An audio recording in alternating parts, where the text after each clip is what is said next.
In this video, I'm going to show you some of my techniques for stretching chicken wire over your chicken coop.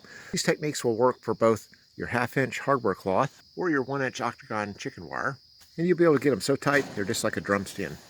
This coop is about 12 years old, and all of the 1/2-inch galvanized wire is still in good shape, where the chicken wire is just basically disintegrated. We use the 1-inch chicken wire, which turned out not to be such a good idea. The chicken wire that came from Lowe's and Home Depot was pretty good quality, and it lasted maybe 6-7 years.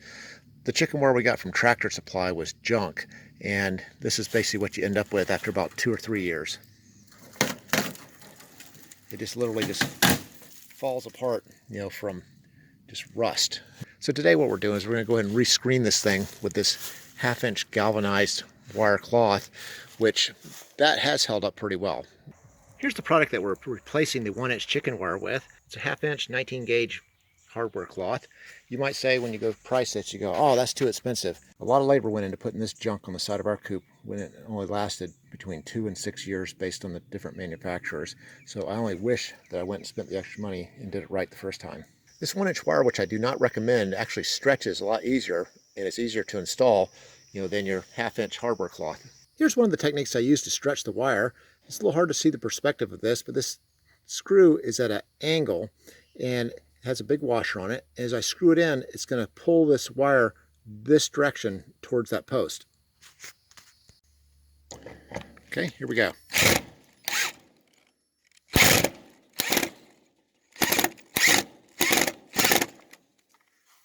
Okay, I got that thing pretty nice and tight. Likewise, another technique is by putting your nails at an angle. As you nail them in, it'll actually pull the wire sideways as it comes all the way down to flush.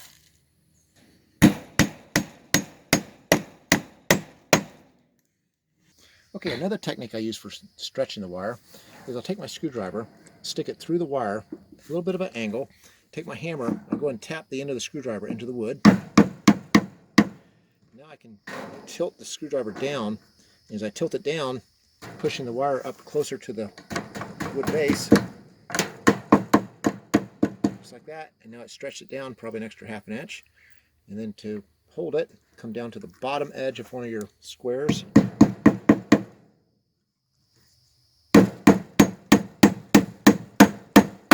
Tack it.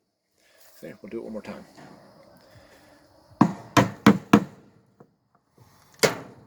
Sometimes the wire will start to break off the squares a little bit, but it's still pulling down as it's doing this.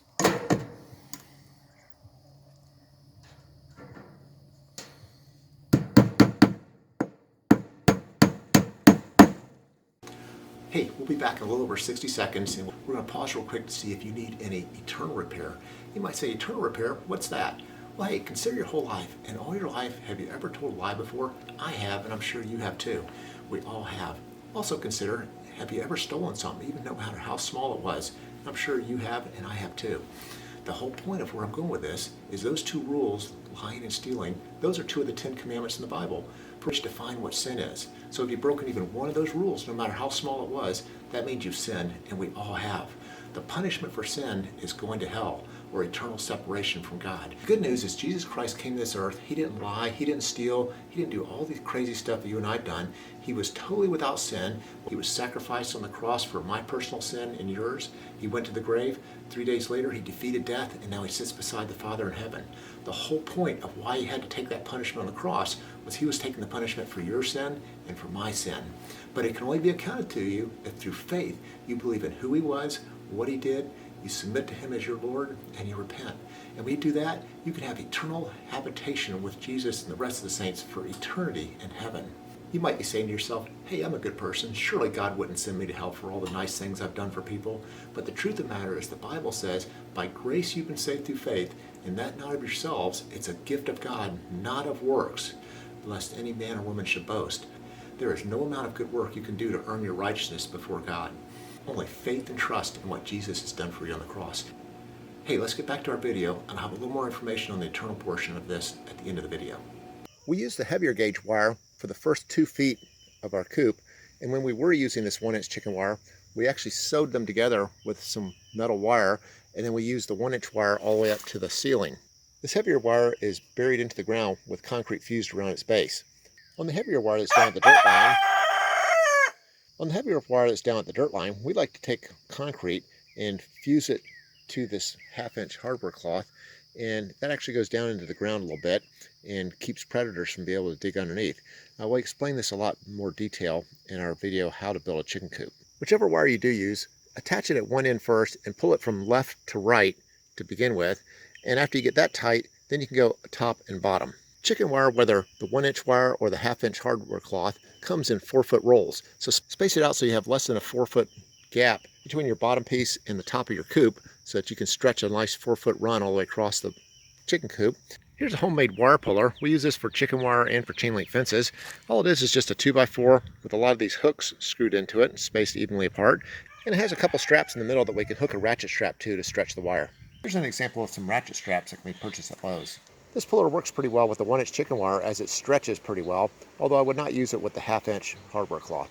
On our first design of this, we actually used a chain link fence gate, to be the door to open and shut accessing the chicken coop. And when we found this did not work very well, we actually had a bobcat that was actually able to stick his arm through the chain link fence and grab the first chicken in the box right there on the corner.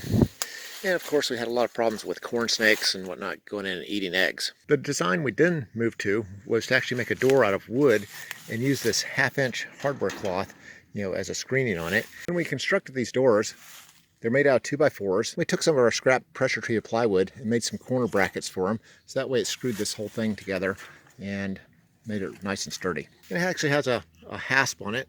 And when that hasp is all attached, then it's all nicely sealed up so that snakes and whatnot can't get in and get to your eggs. Another nice feature you should add is on the inside of your coop, provided your door opens outward, is put a little string with a nail. That way when you're having to do some work inside, the door won't swing open and some of your birds get out. Hey, as far as the eternal portion I was talking about, if you're not sure you know who God is, I encourage you to pray like this. Say, Lord Jesus, if you are real and you are out there, I pray you would reveal yourself to me in a tangible way. And when you make that prayer, he's going to answer it and you will know he is real. At the point you know he is real and you're ready to accept him as your Lord and Savior, the gospel is so simple. All you have to do is just pray like this. Say, Lord Jesus, I recognize that you are the Son of God. You took the price for my personal sin on the cross. I surrender my will to your will as Lord of my life. I repent of my sin. Thank you for loving me, forgiving me, and accepting me into your eternal habitation. That's just how simple it is. But the catch is that just saying those words won't do anything for you, only unless the heart believes the words that you're speaking. For the Bible says in Romans 10:9, if you confess with your mouth Jesus Christ is Lord, which I just did, and you believe in your heart God raised him from the dead, you will be saved. Salvation only comes through faith and believing. Hey, if you get a chance, visit our website, eternalrepair.com, where we have a lot more information about your walk with Jesus Christ. That's eternalrepair.com. Thanks for watching.